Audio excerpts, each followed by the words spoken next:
Hey, welcome back to the Last Government Watchdog. We're having a little bit of a shift today in what I'd like to talk about.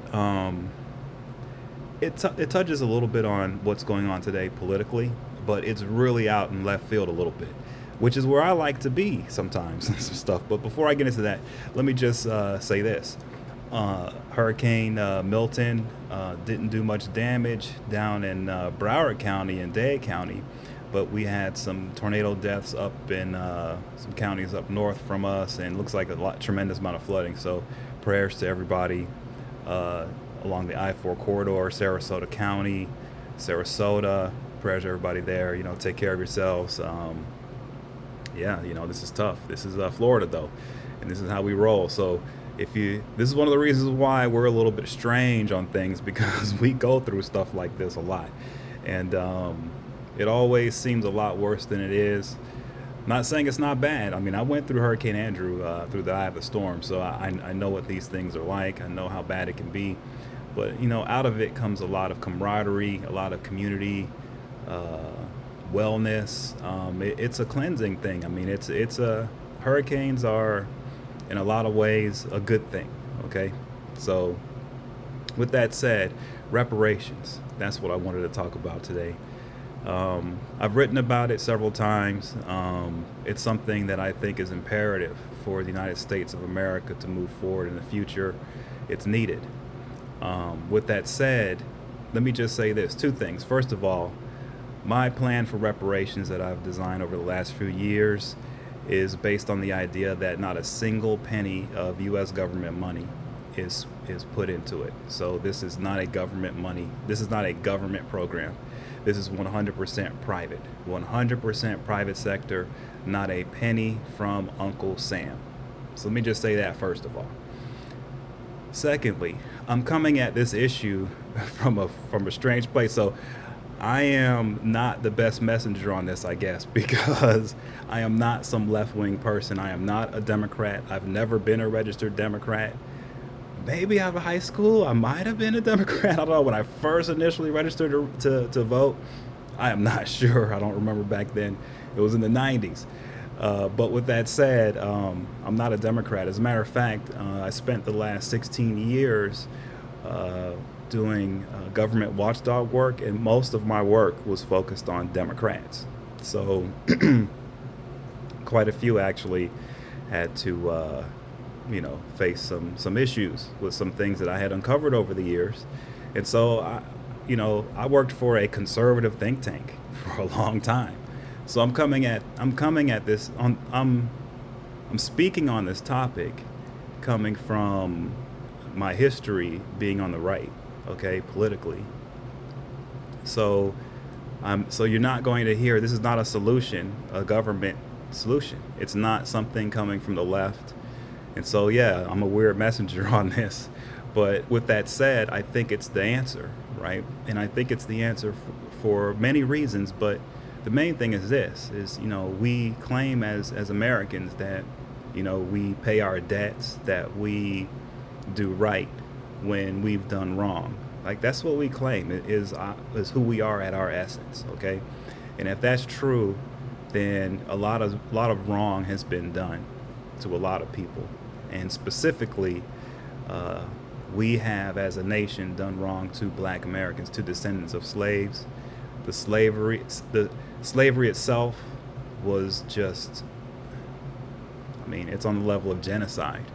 We're talking just really, really bad stuff. So this has to be rectified. It has to be. And reparations is the way to rectify it. It's the right way to do it. With that said, for years I was actually opposed to reparations.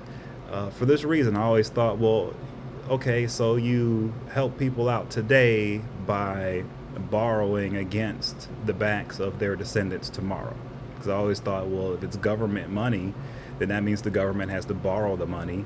And if they're borrowing the money, that means that they're borrowing from later generations. So basically, it's just like mortgaging the future to help, do some stuff for the present. I just thought that it was just undoable. I didn't think that that would ever work.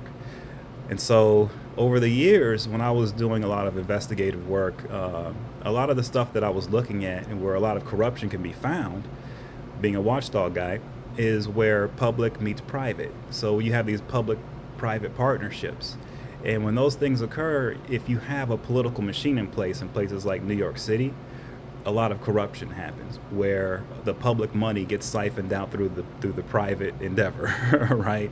And the people, the actual the citizens, the people who are supposed to benefit from the government money just don't see the benefit, and instead, politicians or their cronies see all the benefit, right?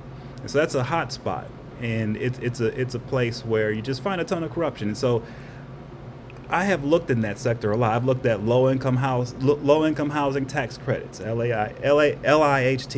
I've looked at new markets tax credits. These are programs where the private sector benefits from the government giving tax breaks if they do work in areas where the government thinks the society needs it done. So, for example, low income housing tax credits are given to private companies who build low-income housing in areas where the government in the United States says we need low-income housing built, right? And so these builders get this huge tax break, and that gives them the incentive they need to be able to make the profits needed to be able to make the project move forward. Okay, so these types of things are all over the place in American government, and there's a lot of corruption that's happening in that sector. With that said, okay, there are a lot of good things that happen in that sector, okay? A lot of good things. And so that's why a lot of the public-private partnership thing is always touted by elected officials, because it's really effective in many, many ways. Well, I thought to myself, well, I don't know why I thought of this, but I did. So, well, how would reparations work if you did a public-private partnership, and what would that look like, right? And so I envisioned something like what Puerto Rico had for a long time, where Puerto Rico was allowed to issue tax-free bonds. Okay? Now, I know that turned into a debacle and everything, but that was abused, and we've learned from that. With that said, I thought, what if Congress wrote legislation to create within the Fed basically a sovereign wealth fund for descendants of slaves, specifically for reparations? And this sovereign wealth fund would be given the ability by Congress to issue bonds that are tax-free, right? That would act as the foundation for the reparations plan that I've written about and I have thought about, right? So basically, you'd have a private sector entity, a sovereign wealth fund, and it would have the ability to issue to investors bonds. Okay, and these bonds would be 100% tax-free. That's of huge benefit to many, many people. Okay, that's a financial instrument that does really, really well. Now, these bonds will be issued not for things like public works projects per se, like bridges and things, but these bonds would be issued for investments in descendants of slaves, their businesses, things like that. Not only that, but would be these bonds, the money coming in from the bonds would go to do regular investments as well, like buying Nike stock. And the idea would be like this going forward. This sovereign wealth fund would also have the ability to have board seats on major corporations. This sovereign wealth fund would have the ability to take in donations, tax write-off donations. So private individuals and corporations can donate money to it, and it's a tax write-off. All of this money would go into this sovereign wealth fund, and the sovereign wealth fund would use the money for traditional investments, but also for investments in businesses owned by descendants of slaves. So it would be a part of a reparations program where we would be investing in small businesses and large businesses of descendants of slaves, right? But on top of that, right, the money would go into regular investments like, a bakery somewhere in Idaho, right? It would go into funding public works projects like energy projects, for example, right? And so this sovereign wealth fund would be able to invest anywhere in the world. And the profits being made from the fund is what would be used to distribute funds in the form of checks, reparation payments. And so doing this would basically come with the idea of it has to succeed financially for there to be a payoff on the other side. Okay? So that to me is the natural incentive needed to make sure that it doesn't fall into the hands of corrupt individuals. It doesn't get into a position where people aren't paying attention to where the investments are going. Why? Because everyone will be dependent on its success in order to receive any type of reparations. And so the success of that entity, so there would be so many eyeballs on it, of regular people, of so many, of all uh, social status sectors in society.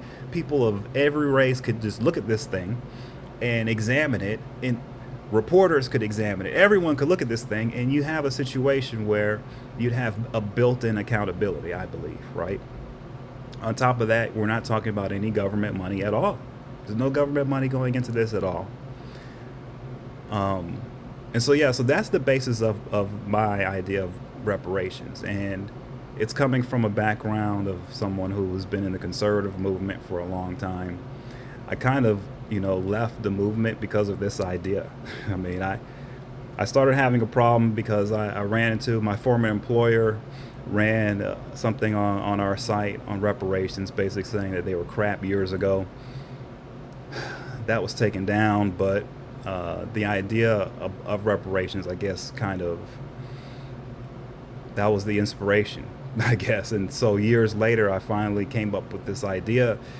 And once I did, I kind of didn't fit in the conservative movement anymore because the idea of reparations is so bad in their minds. Even if it's something like what I'm proposing, something where it's not government, there's no government money involved at all, but it's a private endeavor.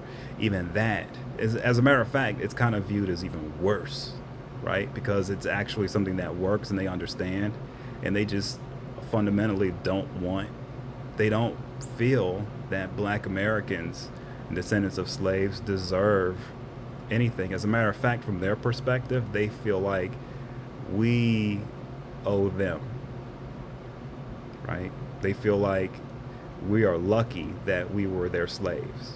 These are present day people. So that's what I ran into on the right. And so I really can't really work in that part of of the political spectrum anymore, even though politically my ideas are all very conservative, right? I won't say conservative ideas. What it is I have a lot of belief in the private sector, right? And I believe that the government should act more like a safety net and less as an active arbiter in everything. And so I just have a fundamental disagreement with liberals and with Democrats on the role of government, where I feel like government should be there to be a safety net and should be there to basically uh, put down the rules of the road, but should be very off of the daily interactions of people and should be away from business and stuff as much as possible. Very limited. I just feel like government should be very limited, okay? I'm not saying government should be weak. I'm saying that it should be limited, okay? And it should be in places where government works best. And I just think Democrats and liberals think government is good in everything, and I just disagree. So I come from a place, from a perspective that is, I'm gonna less government perspective. I'm not a libertarian. I don't feel like let everyone do whatever they want to do. No, I feel like the government should have a powerful hand in the things that government is good in. But so I'm not a libertarian either. So I guess I fall in this weird place that isn't conservative. It's not libertarian. It's not Democrat or liberal. It's sort of like independent. But that's where I'm coming from on it, and it's just from an honest place, and this is just from all of my experience and all the work I've done as a government watchdog guy in that sector. This is what I think is the best idea for reparations, and I feel like reparations is absolutely needed. It's needed for us to move forward as a nation.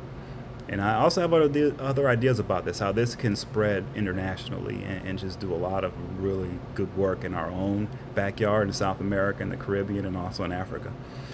So with that said, I just wanted to hit on that a little bit today, post Milton ideas. I guess hurricanes kind of inspire energy, and so I was just thinking, let me do a little video on this, and I'll jump back on the current politics on things.